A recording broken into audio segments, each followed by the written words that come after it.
जय श्री राम मित्रों, कैसे हैं आप। आशा करता हूँ आप स्वस्थ होंगे, प्रसन्न होंगे।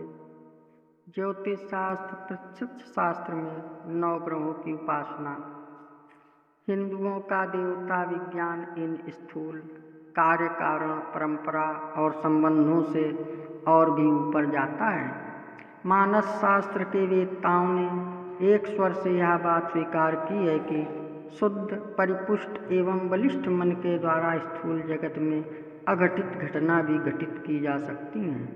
यदि हम उन सूक्ष्मताओं के भी अंतःस्थल में स्थित हो जाएं, तो स्थूल घटनाओं की कारण है तो हम न केवल स्थूल जगत में बल्कि सूक्ष्म जगत में भी परिवर्तन कर सकते हैं। इस मनोवैज्ञानिक दृष्टि से विचार करने पर यह सिद्ध होता है कि ग्रहों के द्वारा भावी घटनाओं का ज्ञान हो जाने पर मानसिक साधना के द्वारा उन्हें रोका भी जा सकता है। प्राचीन ऋषियों, योगियों और सिद्ध पुरुषों के द्वारा ऐसा किया गया है। इससे यह सिद्ध होता है कि मन ऐसी स्थिति में भी जा सकता है जहाँ से वह घटनाओं का विधान और अवरोध कर सकता है, परंतु सर्वसाधारण के पक्ष में यह बात दुस्साध्य है।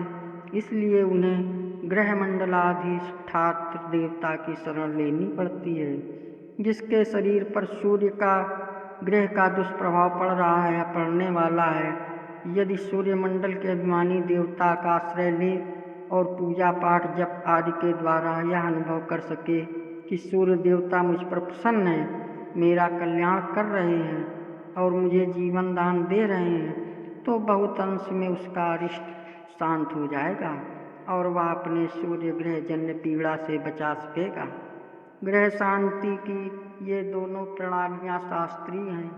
पहली का नाम आहंग्रह उपासना और दूसरी का प्रतीक उपासना है, परंतु इसका यह अर्थ नहीं कि ये सूर्य देवता केवल उपासना के लिए ही हैं।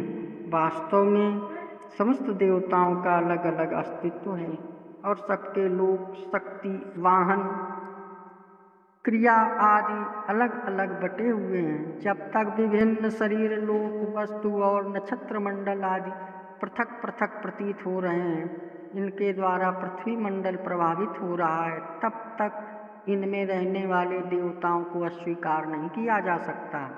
वर्तमान काल में संपूर्ण संसार राष्ट्र विप्लव, पारस्परिक द्रोह, पारिवारिक वैमनस्य, ईर्ष्या, द्वेष, रोग, शोक और उद्वेग, अशांति से सर्वथा उद्धृत हो रहा है।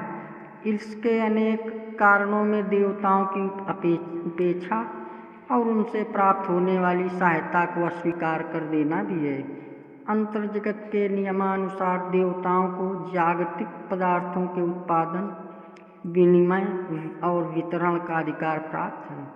मनुष्य देवताओं को संतुष्ट करे और देवता मनुष्यों को समृद्ध एवं अभिवृद्धि से संपन्न करें, परंतु मनुष्यों ने अपनी बुद्धि और पुरुषार्थ का मिथ्या आश्रय लेकर स्वयं ही आत्मवंचना कर ली है, जिसका यह सब जो दुख दरिद्र के रूप में दिख रहा है फल है।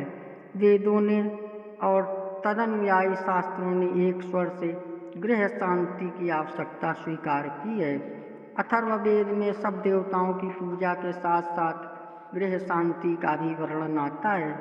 सन्नो ग्रहाश्चांद्रमसा समादित्यश्च राहुणा। प्राचीन आर्यों में इस वैदिक मर्यादा का परिपूर्ण रूप से पालन होता है था, इसी से वे सुखी थे। आज भी जहाँ प्राचीन प्रथाओं का पालन होता है, वहाँ प्रत्येक शांतिक और पौष्टिक कर्म में पहले नवग्रह की पूजा होती है। यह ध्यान रखना चाहिए कि इस पूजा का संबंध उन मंडलों में रहने वाले देवताओं से है। यहाँ संक्षेप में नवग्रहों के ध्यान और मंत्र का उल्लेख किया जाता है। पूजा पद्धति के अनुसार उनका अनुष्ठान करना चाहिए। ये था ज्योतिष शास्त्र प्रत्यक्ष शास्त्र में नवग्रहों की उपासना की विस्तृत जानकारी। अगर आप हमारे चैनल में नए आए हो तो सब्सक्राइब करें, लाइक करें, शेयर करें। जय श्री राम।